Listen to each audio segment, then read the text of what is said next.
পূর্বের পার্টে আমরা দেখেছি যে জিনার মানসিক রোগী ভাইকে বিষাক্ত ইনজেকশন দিয়ে মেরে ফেলে। জিনা অনেক কান্না করে। তো এই পার্টের শুরুতে জিনার ভাইয়ের অন্ত্যেষ্টিক্রিয়া দেখানো হয়, যেখানে জেজেও এসেছিল। লি আর রশি দূর থেকে তাকে দেখছিল। আসলে যে জিনার আশেপাশে ঘুরঘুর করছিল। সে লিকে ধরতে চায়, কারণ সে জানে লি জিনার সাথে দেখা করতে অবশ্যই আসবে, আর ওই সময় সে লিকে শেষ করে দেবে। এটাই হচ্ছে তার প্ল্যান। অন্যদিকে লিয়ের কাছে ওই ব্লুপ্রিন্টের কপিও আছে, যেটা সে ডিস্ট্রয় করতে চায়।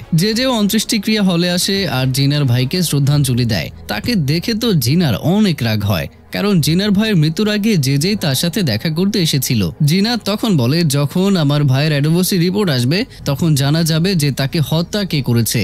জেজো নিরপেক্ষ হয়ে তার বডিগার্ডকে বলে, এই ছেলের হার্ট অ্যাটাক হয়েছিল না? জিনা তখন বলে, আমার ভাইয়ের হার্টের সমস্যা ছিল না, বুঝতে পেরেছ? হঠাৎ করে সে মারা গেছে। আমি জানি যে কেউ তাকে বিষ দিয়ে মেরে ফেলেছে। তখন সেখানে একজন পুলিশ অফিসার আসে আর গ্রের হাতে হাতকড়া পরিয়ে বলে, এই ছেলেকে মারার জন্য তোমাকে আমি অ্যারেস্ট করছি। আর তখন সে জিনাকেও অ্যারেস্ট করতে যায়। তখন জন বলে, এটা কেমন মজা? আমি একজন লয়ার, আর তুমি এটা বলো জিনার উপর কিসের কেস? পুলিশ অফিসার বলে, আচ্ছা তুমি এর লয়ার, তাহলে তোমাকেও আমি অ্যারেস্ট করছি। যে এখানে জানি না কি করতে চাচ্ছিল। যে পুলিশ অফিসারকে বলে, আপনি তাদের ছেড়ে দিন আর তাদের ফোন চেক করুন। পুলিশ অফিসার তাদের ফোন চেক করে বলে, এর মধ্যে কোনো ব্লুপ্রিন্ট নেই। এখানে পরিষ্কারভাবেই বোঝা যাচ্ছে জেজের বলার কারণেই পুলিশ এখানে এসেছে। এসব কিছু দেখে এন্ড্রু বুঝে যায় জিনার ভাইকে জেজে মেরে ফেলেছে। তখন জেজে এন্ড্রুকে বলে, এরপর থেকে তুমি একটু সাবধানে থেকো। তখন জিনাও বুঝতে পারে এসব কিছুতে এন্ড্রুয়ের হাতও আছে। অন্যদিকে প্যানি লিয়ের কথা ভাবছিল। তখন তার অ্যাসিস্ট্যান্ট এসে বলে, বস তোমাকে ডাকছে। প্যানি তাকে বলে, তুমি আর কতদিন বসের জন্য কাজ করবে? এসব ছেড়ে চলো কোথাও চলে যাই। তখন অ্যাসিস্ট্যান্ট বলে, মরে না যাওয়ার আগে আমি এখান থেকে কোথাও যাব না। এই জন্য স্বপ্ন দেখা বাদ দাও, আর কখনো বসকে ছেড়ে যাওয়ার কথা আমাকে বলো না। এসব কিছু সিসিটিভির মাধ্যমে যে দেখছিল। আর বডিগার্ডকে বলে, তুমি প্যানের সাথে আমার মিটিং অ্যারেঞ্জ করো। তখন এন্ড্রু জেজেকে জিজ্ঞাসা করে যে সত্যি আপনি জিনার ভাইকে মেরেছেন? কিন্তু তখন জেজে কথা ঘোরাতে থাকে আর জিজ্ঞাসা করে, তুমি কি জিনাকে ভালোবাসো আর তাকে তুমি ভুলে যাও, তাহলে লাইফে এগিয়ে যেতে পারবে। এন্ড্রু এসব কিছু সহ্য করতে পারে না আর বলে, আমার আর আপনার শুধু বিজনেস পার্টনারের সম্পর্ক, আমার পার্সোনাল লাইফে আসার কোনো হক আপনার নেই, বুঝতে পেরেছেন? এটা বলে সে রেগে চলে যায়। তখন যে ভাবে মনে হয় তাকেও একবার শিক্ষা দিতে হবে। তারপর দেখি চেয়ারম্যানের বাসায় সবাই ব্রেকফাস্ট করছিল। মোজো সেখানে ছিল। তখন চেয়ারম্যানের ওয়াইফ মোজোকে বলে, আজকে চেয়ারম্যান অফিসে যাবে আর তুমি খুব ভালোভাবে তাকে দেখাশোনা করবে। আর হ্যাঁ, তাকে সময় মতো তার ঔষধগুলো দিয়ে দিও, যাতে সে তাড়াতাড়ি ভালো হয়ে যায়। কিন্তু আসলে এসব কিছু তো চেয়ারম্যানের ওয়াইফের ষড়যন্ত্র, কারণ ওই ওষুধের কারণেই চেয়ারম্যান ধীরে ধীরে আরো অসুস্থ হয়ে পড়ছিল। কেউ তো কিছু জানতো না। চেয়ারম্যান তখন নাথানকে বলে, আজকে থেকে তুমি অফিসে আসা শুরু করে দাও। ব্যাস, এই কথা শুনে নাথান তো অনেক খুশি হয়ে যায় আর বলে, আমি অবশ্যই যাব বাবা, আর আপনাকে দেখিয়ে দেব যে আমি কত ভালো কাজ করতে পারি। তারপর চেয়ারম্যান কাজের জন্য তার গাড়ি করে অফিসের জন্য বের হয়ে যায়। তখন মোজো বলে, মিস্টার নাথান, আপনি এদিকে আসেন তো একটু। তখন নাথান বলে, আমার নাম ধরে কেন ডাকছেন? আমি এই কোম্পানির সিইও। তখন মোজো বলে, আপনাকে ওই পজিশন থেকে বের করে দিয়ে ম্যানেজমেন্ট ডিপার্টমেন্টে দেওয়া হয়েছে, এই জন্য আপনি শুধুই ওই ডিপার্টমেন্টই চালাবেন। তখন চেয়ারম্যানের ওয়াইফ বলে, এটা তুমি কি বলছো? আমার ছেলেকে সিইও পজিশন থেকে কেন সরিয়েছে? তখন নাথান বলে, শান্ত হও মা, আমি সেখানেই কাজ করে নেব আর নিজের চেষ্টায় সিইও হব।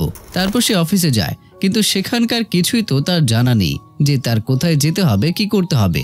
তাই সে ঘুরতে থাকে। তখন তার কাছে লিয়ের কল আসে আর সে বলে, আরে চ্যাং, তুমি? আমি জানতাম তুমি আমাকে কল করবে। এমনিতেও তুমি কোথায় আছো? তুমি অবশ্যই আমাকে ওই ব্লুপ্রিন্টের ব্যাপারে বলবে, রাইট? লি তখন বলে, হ্যাঁ। তুমি আমার সাথে একা দেখা করতে আসো? নাথান বলে, হ্যাঁ, আমি অবশ্যই আসবো। তুমি তো আগে আমাকে ঠিকানা পাঠাও, তারপর দেখো কত স্পিডে আমি সেখানে আসি। এটা বলে সে অনেক জোরে চিৎকার করতে থাকে যে আমার লটারি লেগে গেছে। নাথানকে এমন করতে দেখে একজন মেয়ে ভয় পেয়ে যায় আর বলে সে মনে হয় পাগল হয়ে গেছে। তারপর নাথান লির বলা জায়গায় যায়। নাথানকে দেখে রশি লিকে বলে, ওই পাগল এসে গেছে, তুমিও চলে আসো। তারপর লি চলে আসে আর তাকে ব্লুপ্রিন্টের ছবি দেখায় আর বলে এটার অরিজিনাল জেজের কাছে আছে আর সে এন্ড্রুর সাথে মিলে তোমাকে ডোডো গ্রুপ থেকে বের করার প্ল্যান করছে। জেজে জিনার ভাইকে মেরে ফেলেছে। যদি তুমি ডোডো গ্রুপে থাকতে চাও আর ব্লুপ্রিন্ট নিতে চাও তাহলে তোমাকে জেজের বিরুদ্ধে কোনো না কোনো প্রমাণ আনতে হবে, না হলে তুমি এই ব্লুপ্রিন্টের কথা ভুলে যাও। এটা বলে লি চলে যায়। তখন নাথান একটু টেনশনে পড়ে যায় আর বলে, জানি না এই জেজে আর কত কিছু করবে। আমাকে ডোডো গ্রুপ থেকে বের করে দেবে, তাও আবার এন্ড্রুর সাথে মিলে। দেখছি এদের দুজনকে। এটা বলে সে ফোনে রেকর্ডিং অন করে জেজের সাথে দেখা করতে যায় আর বলে, আপনি আর এন্ড্রু মিলে আমাকে ডোডো গ্রুপ থেকে বের করার প্ল্যান করেছেন। জেজে তো বুঝে যায় যে নাথান অবশ্যই লিয়ের সাথে দেখা করেছে। জেজে বলে, তুমি কি লিয়ের সাথে দেখা করেছো? নাথান বলে হ্যাঁ। তারপর বলে, আপনি জিনার ভাইকে কেন হত্যা করেছেন এটা বলেন। বন্ধুরা, যদি এভাবে ডাইরেক্ট জিজ্ঞাসা করে তাহলে তো জেজের সন্দেহ হয়েই যাবে। তাই সে তার বডিগার্ডকে বলে, নাথানকে চেক করো। তারপর সে নাথানকে ধরে চেক করে আর দেখে তার ফোনে রেকর্ডিং চালু ছিল। ব্যাস, বেচারা তো ফেসে যায়। তারপর জেজে তাকে বলে, তোমার মতো পাগল আমি কোথাও দেখিনি। প্রথমে তুমি লিয়ের পরিবারকে মারিয়েছো আর এখন লি তোমার থেকে বদলা নিতে এসেছে, আর তুমি তার কথা বিশ্বাস করে আমার বিরুদ্ধে এভিডেন্স জোগাড় করতে এসেছো। এসব কি? কিন্তু নাথান তার কোনো কথারই উত্তর দেয় না আর তার কোট ধরে বলে, তোমার সাহস কিভাবে হলো ওই এন্ড্রুকে আমার জায়গায় আনার? তুমি আমাকে ওই ব্লুপ্রিন্ট দিয়ে দাও, না হলে অনেক খারাপ হবে। তখন বডিগার্ড তাকে ধরে ফেলে। তখন জেজে নাথানকে থাপ্পড় মারে আর বলে, তুমি একটা কাপুরুষ, আসলেই কাপুরুষ। তুমি লাইফে কিছুই করতে পারবে না, তুমি একজন লুজার। তখন নাথান বলে, তুমি এই জন্য এরকম করছো কারণ নেইল তোমার সাইডে আছে, কিন্তু তুমি হয়তো ভুলে গেছো যে সে আমার মামা। সে তোমার থেকে আমাকে বেশি সাপোর্ট করবে। তারপর আমার গেম দেখো আমি কিভাবে ধামাকা দেখাই। এসব বলে নাথান চলে যায় আর বাইরে গিয়ে লিকে কল করে মিথ্যা কথা বলে যে আমি জেজের মুখ থেকে কবুল করিয়েছি যে সে জিনার ভাইকে মেরেছে, আর সেটার অডিও রেকর্ড আমার কাছে আছে। তুমি শুধু আমাকে ব্লুপ্রিন্ট পাঠিয়ে দাও, তারপর আমি তোমাকে রেকর্ড পাঠিয়ে দিচ্ছি। কিন্তু লি কি সেরকম? লি তার মিথ্যা কথা ধরে ফেলে আর বলে, দেখো বাচ্চাদের মতো ড্রামা আমার সাথে করো না। যখন সত্যি এভিডেন্স জোগাড় করতে পারবে তখন কল করো, না হলে ওই ব্লুপ্রিন্টের কথা তো তুমি ভুলেই যাও। এটা বলে লি কল কেটে দেয়। নাথান তখন বলে, সবাই আমার মিথ্যা কথা বুঝে কিভাবে যায়। তো যাই হোক, অন্যদিকে বস প্যানিকে লিয়ের ব্যাপারে জিজ্ঞেস করে, কিন্তু সেও মিথ্যা কথা বলে যে এখনো লিয়ের ব্যাপারে কিছুই জানা যায়নি। বস তখন বলে, তুমি ঠিকই বলেছিলে, প্রথমে লিকে আমার গ্যাংয়ে নেওয়া উচিত ছিল। সে আমাদের হয়ে অনেক কাজে আসতো। শুধু শুধু তাকে মেরে আমি অনেক বড় ভুল করেছি। যদি তুমি তাকে খুঁজে পাও তাহলে আমার কাছে নিয়ে এসো। তার মধ্যে এতটা সাহস আছে যে আমার পরে সেই আমার জায়গা নিতে পারবে। এই কথা শুনে প্যানির অ্যাসিস্ট্যান্ট আপসেট হয়ে পড়ে। বাইরে গিয়ে প্যানিকে বলে, তুমি বলেছিলে না আমরা এখান থেকে অন্য কোথাও চলে যাই? আমার তোমার সিদ্ধান্তই ঠিক মনে হচ্ছে। এই কথা শুনে প্যানি তো চমকে ওঠে আর প্যানি বলে, সত্যি তুমি বসকে ছেড়ে যেতে চাও? অ্যাসিস্ট্যান্ট বলে, হ্যাঁ, এত বছর আমি বসের সাথে থেকেছি, তার সব কাজ করেছি, কিন্তু যখনই এই সংগঠনের পরবর্তী নেতা নির্বাচনের কথা এলো তখন তার চোখ আমার দিকে পড়েনি। সে লিকে তার জায়গায় নিতে চায় আর আমি তার রফাদার হয়ে থাকতে চাই না। তুমি তোমার প্ল্যান বলো, আমরা দুজন এখান থেকে চলে যাব। এটা বলে সে চলে যায়। তখন যে প্যানিকে কল করে বলে, আমি তোমার সাথে দেখা করতে চাই। তখন প্যানি বলে, তোমার সাথে দেখা করার আমার কোনো ইন্টারেস্ট নেই। তখন যে প্যানিকে বলে, ঠিক আছে, তাহলে আমি বসকে বলে দেব যে তুমি লিয়ের সাথে দেখা করেছো। এই কথা শুনে প্যানি শকড হয়ে যায় আর বলে, ঠিক আছে, আমার আর্ট গ্যালারিতে চলে আসো। তারপর যে এসে প্যানিকে বলে, দেখো আমি জানি তুমি বসের জন্য কাজ করো, কিন্তু তার থেকে পালিয়ে গিয়ে নিজের মতো করেও বাঁচতে চাও, আর তার জন্য আমি তোমাকে অনেক অ্যামাউন্ট দেব, কিন্তু তার বদলে তোমাকে প্রমিস করতে হবে লিয়ের কাছে যে ব্লুপ্রিন্ট আছে সেটা বস যেন কখনো হাসিল করতে না পারে। শুধু এই কাজ করে দাও, না হলে আমি বসকে তোমার ব্যাপারে সবকিছুই বলে দেব। তারপর ভাবো তোমার কি হয়। এটা বলে যে চলে যায়। তখন প্যানিও ভাবে যে লিয়ের তো তার সাথে দেখা করতেও চায় না, তাই জেজের এই অফার মেনে নেওয়াই বুদ্ধিমানের কাজ। এই জন্য সে রাজি হয়ে যায়। অন্যদিকে জিনার ভাইয়ের দাহ করা হয়। জিনা তো নিজেকে কন্ট্রোল করতে পারছিল না। তার এই অবস্থা এন্ড্রু দেখতে পারছিল না, কারণ সে জিনাকে খুব ভালোবাসে। তারপর জিনা আর জন এক রুমে বসেছিল। তখন জনের লোক এসে জনকে কিছু ছবি দেখায়, যার মধ্যে যে ডাক্তারও ছিল, আর এই ডাক্তার জিনার ভাইকে অটোপসি করেছিল। আর এটা দেখে তারা বুঝে যায় যে জিনার ভাইকে মেরেছে, আর সেই অটোপসি ডাক্তারকে টাকা দিয়ে ভুল রিপোর্ট লিখিয়েছে। অন্যদিকে নাথান তার মায়ের মাধ্যমে নীলের সাথে কথা বলে। চেয়ারম্যানের ওয়াইফ বলে, আমাদের মাঝে হাজার পার্থক্য থাকতে পারে, কিন্তু আমরা একই রক্তের। আর যে তৃতীয় মানুষ। নাথান বলে যে আমাকে কোম্পানি থেকে বের করার জন্য সে এন্ড্রুকে মাঠে নামিয়েছে। আপনি তার উপরে বিশ্বাস করবেন না মামা। আর হ্যাঁ, তার কাছে যে ব্লুপ্রিন্ট আছে আপনি সেটা আমাকে দিয়ে দিন। এখন নেইলও তার বোনের ছেলের জন্য এসব করার সিদ্ধান্ত নিয়েই নেয়। আসলে তারা তো একই রক্তের। তারপর সে জেজের সাথে দেখা করে আর বলে, তুমি ওই ব্লুপ্রিন্ট এন্ড্রুর কাছে দিয়ে ঠিক করনি। চেয়ারম্যানের এন্ড্রুর উপরে ভরসা হয়ে গেছে, এই জন্য তুমি এন্ড্রুর উপরে বিশ্বাস করো না। এটাই ভালো হবে। এন্ড্রু তোমাকে কবে ধোকা দেবে এটা কেউ বলতেই পারবে না। এই জন্য তুমি ব্লুপ্রিন্ট নাথানকে দিয়ে দাও আর নাথানের সাথে থেকে কাজ করো। এসব শুনে জেজে তো রেগে যায় আর বলে, আমি এত কষ্ট করেছি, কত সময় দিয়েছি এই প্ল্যান করার জন্য, আর আপনি বলছেন তাড়াতাড়ি ব্লুপ্রিন্ট ওই লুজারকে দিয়ে দিতে? আমি কখনোই দেব না।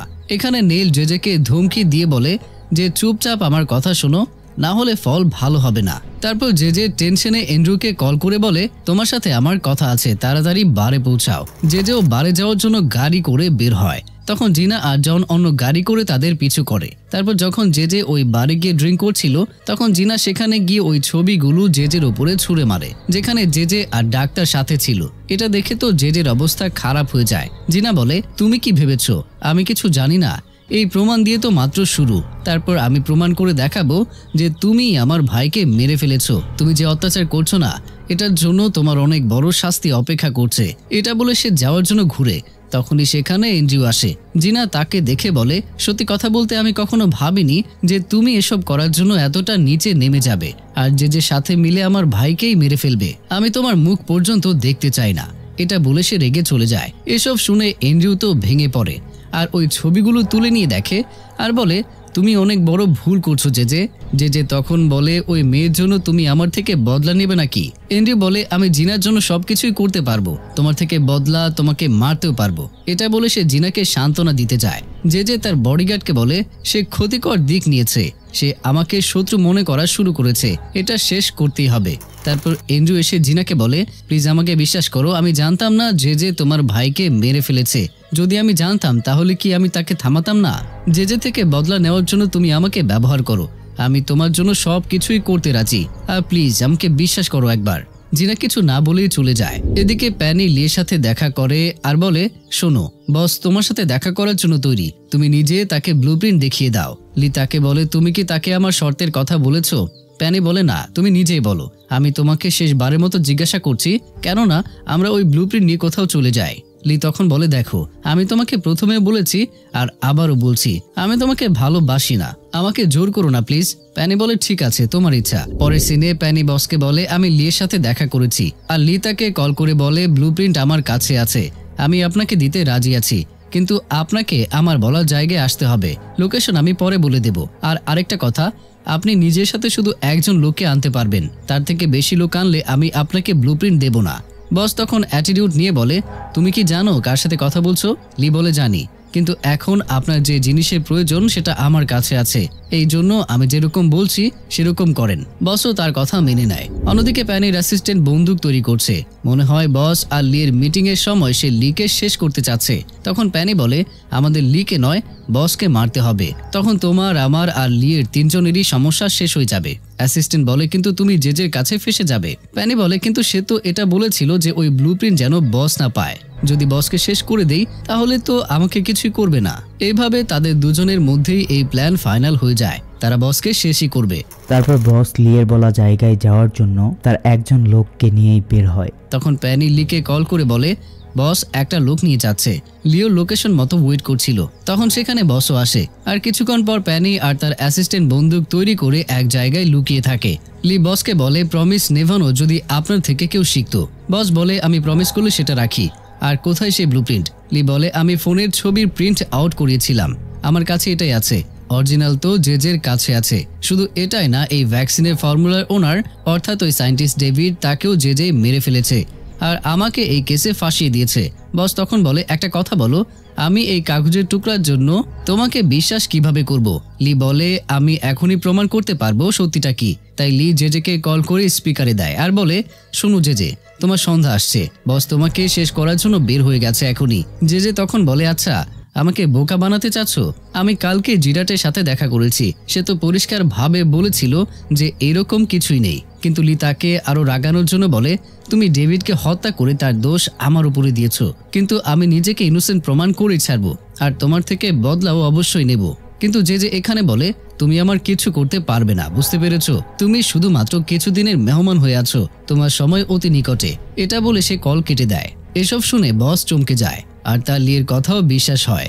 আর লিকে জিজ্ঞাসা করে, তোমার কি ডিমান্ড? শুধু এটাই তাই না যে আমি তোমাকে ডেভিড হত্যার কেস থেকে বের করি আর ভ্যাকসিনের ফর্মুলা থেকে যে মুনাফা আসবে তার মধ্যে থেকে তোমাকে শেয়ার দেই? লি বলে, হ্যাঁ এটাই আমার শর্ত। বস বলে আমি রাজি, কিন্তু আমার একটা ডিমান্ড আছে, তুমি আমার সংগঠনে জয়েন করো। লি বলে আপনি আমাকে আপনার গুন্ডা বানাতে চান? বস বলে না, তুমি আমার ডান হাত হবে, আমার শক্তি হবে। এই কথা শুনে লি শকড হয়ে যায়। আর ওইদিকে প্যানির অ্যাসিস্ট্যান্ট বসের সিনার দিকে বন্দুক তাক করে ধরেছিল, কিন্তু সে হঠাৎ করে বন্দুক লির দিকে ঘুরিয়ে ট্রিগার টেনে দেয় আর প্যানি জোরে জোরে চিৎকার করতে থাকে। আর এখানেই এই পার্টি শেষ হয়ে যায়।